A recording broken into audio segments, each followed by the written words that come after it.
नमस्कार दोस्तों, मैं हूं अमित और आप देख रहे हैं नॉलेज नोट। दोस्तों, मेरे एक व्यूअर ने जानना चाहा है कि ट्रेन के जो व्हील्स हैं और ट्रैक्स दोनों स्टील के बने होते हैं और दोनों जो है पूरी तरह से स्मूथ होते हैं, फिर इनके बीच जो है फ्रिक्शन कैसे बनता है और यह एक दूसरे से स्लिप क्यों नहीं करते हैं। तो दोस्तों, यह सवाल जो शायद आपने कभी न कभी जरूर सोचा हो। ट्रेन का व्हील्स भी स्टील के और ट्रैक्स भी स्टील के और दोनों बिल्कुल स्मूथ, तो फिर ट्रेन चलती कैसे है, स्लिप क्यों नहीं होती है।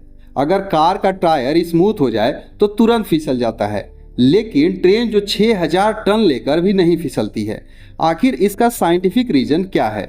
आज सब कुछ एक एक चीजों को विस्तार से समझते हैं। तो दोस्तों, सबसे पहले तो एक मिथ को यहाँ पर क्लियर करते हैं कि जो स्टील होती है जिसे आप स्मूथ समझ रहे हैं वह कंप्लीटली स्मूथ कभी नहीं होती है। माइक्रोस्कोप से देखने पर अगर इसके सरफेस को आप देखेंगे तो उसमें छोटे छोटे उभार होते हैं। इन्हें बोलते हैं माइक्रोस्कोपिक रफनेस। जब स्टील और ट्रैक्स का कांटेक्ट होता है तब यह जो है उभार एक दूसरे में लॉक हो जाते हैं और इस प्रकार से यही जो है लॉक मैकेनिज्म फ्रिक्शन जनरेट करता है। दोस्तों, दूसरा चीज होता है जहां पर असली गेम चेंजर आता है। ट्रेन का जो व्हील्स होता है वह ट्रैक्स को पूरा टच नहीं करता है, सिर्फ एक छोटा सा पॉइंट होता है जिसे वह टच करता है, एक कॉइन के जैसा, और इसको बोलते हैं कॉन्टेक्ट पैच। अब सोचिए कि 100 टन का इंजन एक कॉन्टैक्ट एरिया में इतना सा टच करेगा तो इसका रिजल्ट क्या होगा? इसका रिजल्ट होगा एक्सट्रीम प्रेशर यानी कि हाई फ्रिक्शन, और इसका मतलब कि नो स्लिप। दोस्तों, रेलवे के लैंग्वेज में इस फ्रिक्शन को बोलते हैं अधेशन, और ये अधेशन जो है ट्रेन को आगे बढ़ने से काम करता है। यानी कि ट्रेन जो है टायर की तरह ग्रिप नहीं बनाती है, बल्कि वेट की पावर से ट्रैक्स पर पकड़ती है। लेकिन कभी कभी यह स्लिप भी होती है, जैसे बारिश में या फिर ऑयल गिरने पर। तब रेलवे यहाँ पर यूज करता है देसी जुगाड़, जिसे बोला जाता है सैंड बॉक्स।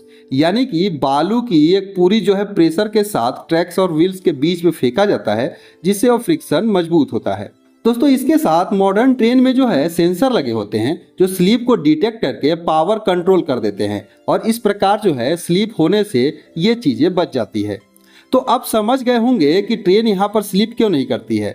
अगर एक लाइन में देखें तो पहला होता है सरफेस एक्चुअली जो है पूरी तरह से स्मूथ ना होकर रफ होता है, और जो कि ट्रैक्स और व्हील्स के बीच में एक पकड़ बनाती है। दूसरा कि कांटेक्ट एरिया छोटा होता है बट प्रेशर बहुत ज़्यादा होता है।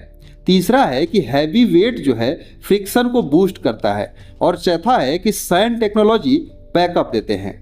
तो दोस्तों, इस प्रकार से आपको एक एक चीज़ें क्लियर हो गई होंगी, और इस तरह से आपको ऐसे ही रेलवे से जुड़ी अमेजिंग फैक्ट्स पसंद है तो वीडियो को लाइक करके चैनल को जरूर से सब्सक्राइब कर लीजिएगा। तो मिलते हैं एक दूसरे वीडियो में, तब तक के लिए धन्यवाद।